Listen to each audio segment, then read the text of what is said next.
مولاي صل وسلم دائما أبدا على حبيبك خير الخلق كلهم.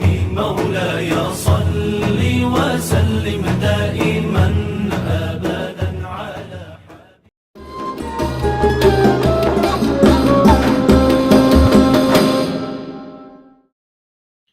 Bismillahirrahmanirrahim. Assalamualaikum warahmatullahi wabarakatuh. Alhamdulillahilladzi hadana li hadza wa ma kunna linahtadiya laula an hadanallah. Asyhadu an la ilaha illallah wa asyhadu anna Muhammadan abduhu wa rasuluhu alladzi la nabiyya ba'dah. Pertama-tama mari kita panjatkan puja dan puji kepada Allah yang mana berkat kudrat dan iradatnya kita bisa bertemu lagi dengan Ramadan tahun ini. Yang mudah-mudahan Allah beri kelancaran, kemudahan, keberkahan di dalamnya. Salawat beserta salam semoga tercurah limpahkan kepada kita semua sebagaimana telah dicurah limpahkannya kepada Nabi kita semua yakni Nabi Muhammad SAW. Sahabat Damar rahimakumullah, berdiri saya di sini akan menjelaskan tentang janji Allah di bulan Ramadan. Nah, seperti kita tahu di dalam bulan Ramadan ini Allah memberikan banyak keutamaan dan keistimewaan. Salah satunya ada 2 kebahagiaan yang Allah berikan ketika di bulan Ramadan. Yang pertama adalah kebahagiaan ketika berbuka puasa, ada rasa bahagia ketika kita berbuka puasa. Nah, kemudian yang kedua ada ketika bertemu dengan Allah di akhirat kelak. Nah, makanya Allah menyebutkan bahwa puasa itu adalah pahala untukku gitu ya. Nah, karena Allah telah menyediakan satu pintu khusus surga, yaitu surga Ar-Rayyan bagi orang-orang yang berpuasa. Nah, di sini Allah menjanjikan kepada Rasul ada tiga hal yang Allah janjikan. Bismillahirrahmanirrahim. Awalu syahrul Ramadan rahmatun wa awsatuha maghfiratun wa akhiruhu itqu minan nar. Nah, di sini awalnya Ramadan yaitu adalah rahmat. Seperti yang kita tahu rahmat itu artinya adalah kasih sayang, di mana rahmat itu adalah yang menjadi penentu nasib seseorang bisa masuk ke neraka ataupun bisa masuk ke surga. Ada satu cerita dari kitab Tanbihul Ghafilin yang diriwayatkan oleh Abu Lais As-Samarqandi. Ceritanya tentang malaikat Jibril. Malaikat Jibril berkata kepada Nabi Muhammad, demi Allah, engkau ditunjuk oleh Allah menjadi nabi. Nah, di situ malaikat Jibril bercerita, ada satu hamba Allah yang beribadah 500 tahun, gitu ya. Nah, hamba Allah ini meminta kepada Allah 2 hal. Yang pertama adalah ketika beliau mati husnul khotimah, kemudian yang kedua dalam keadaan sujud. Dan permintaan ini dikabulkan oleh Allah. Nah, kemudian ketika di akhirat itu ditimbang amalnya hamba Allah gitu ya. Nah, ternyata hamba Allah ini amal ibadahnya sedikit dibanding dengan rahmat Allah yang begitu besar. Nah, hamba Allah ini protes, ya Allah, ibadah saya selama ratusan tahun, pasti saya masuk surga karena ibadah saya selama ratusan tahun ini. Nah, kemudian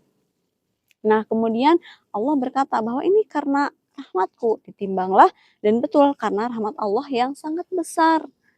Hamba Allah ini masuk surga. Nah, kemudian Allah merintahkan kepada para malaikat untuk memasukkan hamba Allah ini ke neraka. Nah, hamba Allah ini mengakui, ya Allah, benar, ternyata rahmat Allah itu lebih besar dibandingkan dengan ibadahku yang ratusan tahun tersebut.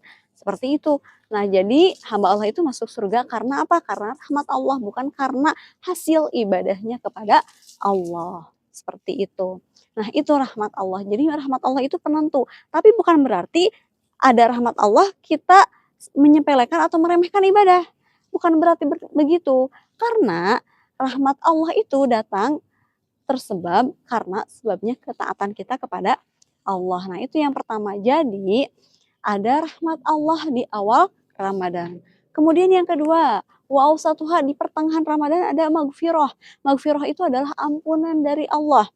Nah, seperti yang kita tahu, dari orang kaya, orang miskin, orang awam, pejabat, orang tinggi, orang pendek gitu ya, pintar ataupun bodoh, semuanya berbuat dosa. Karena Rasul menyebutkan bahwa berbuat dosa adalah fitrah manusia. Tetapi sebaik-baik orang yang berbuat dosa adalah yang bertaubat. Nah, di sini bertaubat itu adalah mengakui bahwa kita adalah orang yang salah dan kita tidak mengulanginya lagi, mengakui di hadapan Allah, ya Allah saya salah, ya Allah saya salah, saya mengakui. Dengan apa? Bisa dengan membaca istighfar, bisa dengan sholat taubat, seperti itu.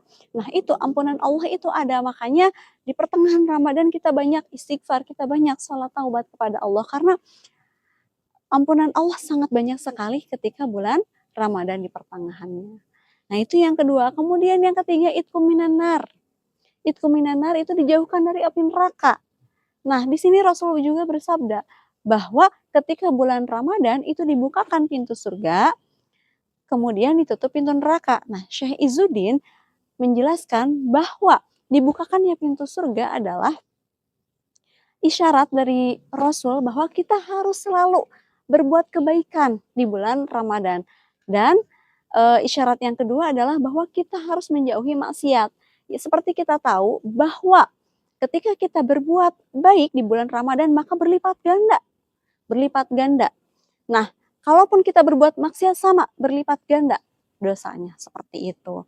Nah, kesimpulannya adalah bahwa janji Allah di dalam hadis kepada Rasul di dalam hadis bahwa Allah memberikan 3 hal besar di bulan Ramadan.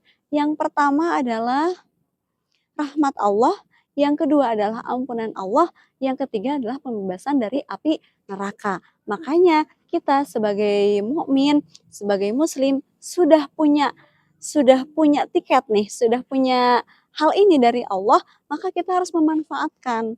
Dalam hadis juga disebutkan bahwa celakalah orang ketika keluar dari Ramadan tidak dihapus dosanya, seperti itu. Itu dari saya, terima kasih, jazakallahu khairan katsira telah menonton hingga akhir. Ma asobaka min hasanatin fa minallah wa ma asobaka min sayyi'atin fa min nafsik. Benarnya hanya dari Allah dan salahnya dari pribadi saya sendiri. Wallahu a'lam bishawab. Wassalamualaikum warahmatullahi wabarakatuh.